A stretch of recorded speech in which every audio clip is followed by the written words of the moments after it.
ओम शांति 15 सितंबर 2022। बाबा के महावाक्य। मीठे बच्चे, इस दुख के घाट पर बैठ शांति धाम और सुख धाम को याद करो। इस दुख धाम को भूल जाओ, यहाँ बुद्धि भटकनी नहीं चाहिए। प्रश्न, तुम्हारे पुरुषार्थ का आधार क्या है? उत्तर, निश्चय। तुम्हें निश्चय है बाप नई दुनिया की सौगात लाए हैं, इस पुरानी दुनिया का विनाश होना ही है। इस निश्चय से तुम पुरुषार्थ करते हो। अगर निश्चय नहीं है तो सुधरेंगे नहीं। आगे चल अखबारों द्वारा तुम्हारा मैसेज सबको मिलेगा, आवाज निकलेगा। तुम्हारा निश्चय भी पक्का होता जाएगा। Om Shanti. Tower of silence और टावर ऑफ सुख। तुम बच्चे यहाँ बैठे हो तो तुम्हारी बुद्धि घर में जानी चाहिए। वह है शांति का टावर। ऊंच ते ऊंच को टावर कहा जाता है। तुम शांति के टावर हो। घर में जाने के लिए तुम पुरुषार्थ कर रहे हो। कैसे जाते हो? जो टावर में रहने वाला बाप है वह शिक्षा देते हैं कि मुझे याद करो तो शांति के टावर में आ जाएंगे। उसको घर भी कहा जाता है, शांति धाम भी कहा जाता है। यह बातें समझाई जाती हैं। अपने शांति धाम सुख धाम की याद में रहो। नहीं रह सकते हो तो गोया जंगल के कांटे हो, इसलिए दुख भासता है। अपने को शांति धाम के निवासी समझो। अपने घर को याद करना है ना, भूलना नहीं है। घर है ही बाप का, यह है ही दुख का घाट। यहाँ बैठे भी जिनको बाहर की बातें याद आती हैं तो ऐसे नहीं कहेंगे कि इनको अपना घर याद है। इसलिए बाप रोज शिक्षा देते हैं, घड़ी घड़ी शांति धाम सुख धाम को याद करो। गीता में भी बाप के महावाक्य हैं कि मुझे याद करो। भगवान क्या बनाएंगे? स्वर्ग का मालिक बनाएंगे और क्या। जब स्वर्ग का मालिक बनने बैठे हो तो घर के लिए, स्वर्ग के लिए जो बाप श्रीमत देते हैं उस पर पूरा पूरा चलना है। दुनिया में कितने ढेर के ढेर गुरु हैं। बाप ने समझाया है, कोई भी धर्म स्थापक को गुरु नहीं कहा जाता है। वह तो सिर्फ धर्म स्थापन के लिए आते हैं, वापस ले जाने थोड़े ही आते हैं। गुरु अर्थात जो वापस निर्वाण धाम वानप्रस्थ में ले जाए। परंतु एक भी गुरु वापस ले जाने वाला है नहीं। एक भी निर्वाण धाम में जाते नहीं। वाणी से परे अर्थात घर। वानप्रस्थ का अर्थ न गुरु लोग जानते न फॉलोअर्स ही जानते। तो बच्चों को कितना समझाया जाता है।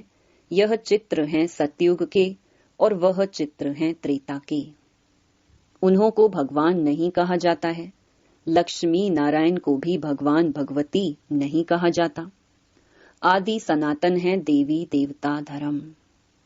सिवाय देवी देवताओं के कोई भी स्थायी पवित्र होते नहीं। 21 जन्म पवित्र सिर्फ एक ही धर्म रहता है, फिर धीरे धीरे अवस्था कम होती जाती है। त्रेता में 2 कला कम तो सुख भी कम हो जाता है। उसको कहा जाता है त्रेता युग 14 कला। अभी तुमको बाप का परिचय है और सृष्टि चक्र का ज्ञान है। उसको ही तुम याद करते हो, परंतु कईयों की बुद्धि कहाँ न कहाँ भटकती रहती है, याद नहीं करते हैं। अच्छा, और कुछ भी ना समझ सको तो आस्तिक बनकर बाप को तो बुद्धि में याद रखो। बाप और रचना के आदि मध्य अंत को तो जानते हो ना। उस झाड़ का आदि मध्य अंत नहीं कहा जाता है। इस झाड़ का आदि मध्य अंत है, क्योंकि मध्य में रावण राज्य शुरू हो जाता है। कांटा बनना शुरू होता है, बगीचा जंगल बनना शुरू होता है। इस समय सारे झाड़ की जर्जरीभूत अवस्था हो गई है। सारा झाड़ सूखकर तमो प्रधान हो गया है। सारा सूखा हुआ झाड़ है, फिर कलम लगाना पड़ी। इसका कलम लगता है, कलम ना लगे तो प्रलय हो जाए। प्रलय अर्थात सारी जलमयी नहीं होती है। भारत रह जाता है, परंतु जलमयी नाम तो है ना। मीठे मीठे बच्चे जानते हैं कि चारों ओर ही जलमयी हो जाती है, भारत ही सिर्फ रहता है। जैसे बाढ़ आती है, फिर उतरती भी है ना।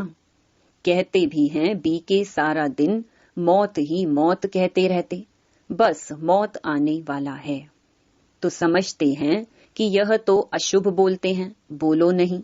हम कोई विनाश थोड़ी कहते हैं, हम तो कहते हैं पवित्रता, सुख, शांति का धर्म स्थापन हो रहा है। विनाश ना हो तो शांति कैसे हो। गुप्त वेश में शांति धाम, सुख धाम की स्थापना हो रही है। यह तो हम शुभ बोलते हैं। तुम भी कहते हो ना, हे पतित पावन आओ, हमको पावन बनाकर ले चलो। तुम खुद कहते हो ना कि हमको ले चलो। हम भी शुभ बोलते हैं, तुम भी शुभ बोलते हो। तुम कहते हो हमको पावन बनाकर इस दुख धाम की दुनिया से ले चलो शांति धाम में। यह तो शुभ बोलते हो ना। कहते हो आओ माना पतितों का विनाश करो, पावन की स्थापना करो। मांगते हो ना कि आकर विश्व में शांति स्थापन करो। शांति तो सतयुग में ही होती है, सो तो गुप्त वेश में विश्व में शांति स्थापन हो रही है। जब तक अर्थ नहीं समझाओ तब तक समझ ना सके। सिवाय बाप के मौत तो कोई दे ना सके। बाप को कालों का काल कहा जाता है, सबको मौत देते हैं। कितने ढेर के ढेर को मौत देते हैं। सतयुग में कितने थोड़े मनुष्य हैं, बाकी सबको मौत मिल जाता है। बुलाते ही हो कि पावन दुनिया में ले चलो।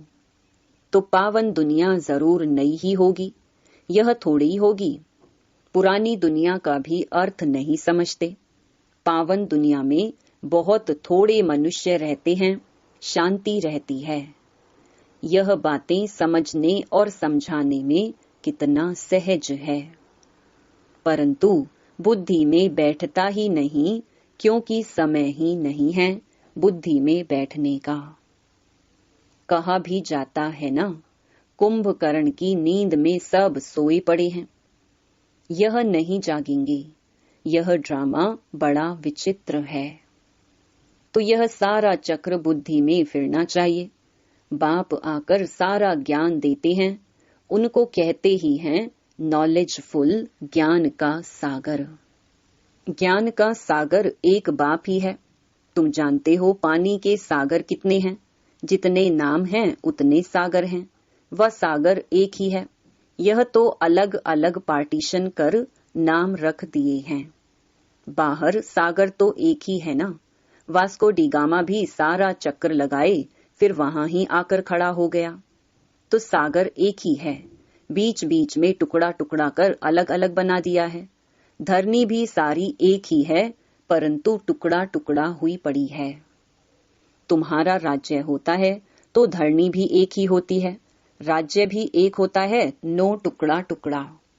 बाप आकर राज्य देते हैं, सारे सागर पर, सारी धरनी पर, सारे आसमान पर तुम्हारा राज्य होता है। मुक्ति में तो सब जाएंगे, बाकी जीवन मुक्ति में जाना कोई मासी का घर थोड़ी है। मुक्ति में जाना तो कॉमन है। सब वापस लौटेंगे, जहां से आए हैं फिर वहां जाएंगे जरूर। बाकी नई दुनिया में सब थोड़े ही आएंगे, तुम्हारा ही राज्य है। कोई कोई तो इतना देरी से आते हैं, जो पुरानी दुनिया शुरू होने से थोड़ा ही पहले यानी 200-400 वर्ष पहले आते हैं। वह क्या हुआ, जो अच्छी रीति नहीं पढ़ेंगे तो त्रेता में भी पिछाड़ी का थोड़ा समय रहेंगे। 16 कला तो कभी बन ना सके, 14 कला के भी पिछाड़ी में आएंगे। उनको सामने दुख की दुनिया देखने में आएगी, कांटों की दुनिया के नजदीक आ जाएंगे। वहां कोई यह मालूम नहीं पड़ता है, सारी नॉलेज अभी है, जो बुद्धि में धारण करनी होती है। इस समय मनुष्यों के पास पैसे देखो कितने होंगे, कितने महल बनते रहते हैं, कितनी ऊंची ऊंची माड़ियां मंजिलें बनाते रहते। समझते हैं सतयुग से भी भारत अभी ऊंच है, अभी ही 18-20 मंजिल बनाते रहते हैं, तो अंत में कितनी मंजिल वाले बनाएंगे। सतयुग त्रेता में तो यह माड़ियां फ्लोर मंजिल होती नहीं, द्वापर में भी नहीं होती। यह तो कलयुग में जब आकर बहुत मनुष्य हो जाते हैं तो 2 मंजिल 10 मंजिल बढ़ाते जाते हैं, क्योंकि मनुष्य बढ़ते जाते हैं तो वह जाए कहाँ, धंधा धोरी बहुत है, तो बड़े बड़े मकान भी बनाते रहते हैं शोभा के लिए। जंगल से मंगल होता जाता है, कितने अच्छे अच्छे मकान बनते रहते, जमीन लेते रहते हैं ना। बॉम्बे पहले क्या थी, 80-90 वर्ष में देखो क्या हो गई है। पहले तो कितने थोड़े मनुष्य थे, अभी तो देखो कितने मनुष्य हो गए हैं। समुद्र को सुखाया है, अभी भी देखो समुद्र को कितना सुखाया है। पानी जैसे कमती होता जाता है, मनुष्य वृद्धि को पाते जाते तो पानी कहाँ से आएगा। पानी कम होता जाता, समुद्र हटता जाता। धरती छोड़ता है तो मकान बना देते हैं, फिर पानी चढ़ जाएगा तो कराची व बॉम्बे का बहुत सा हिस्सा पानी में चला जाएगा। तुम जानते हो, और सब खंड खत्म हो जाएंगे, आफतें आने वाली हैं। इसलिए बाप कहते हैं जल्दी जल्दी तैयार होते रहो।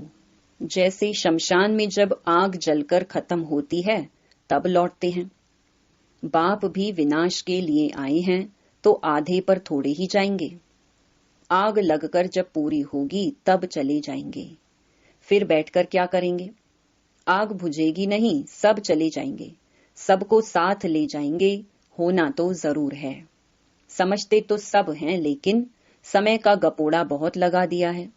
बच्चों को समझाना भी गीता पर है। गीता एपिसोड है ना, जिसमें देवी देवता धर्म की स्थापना हो रही है।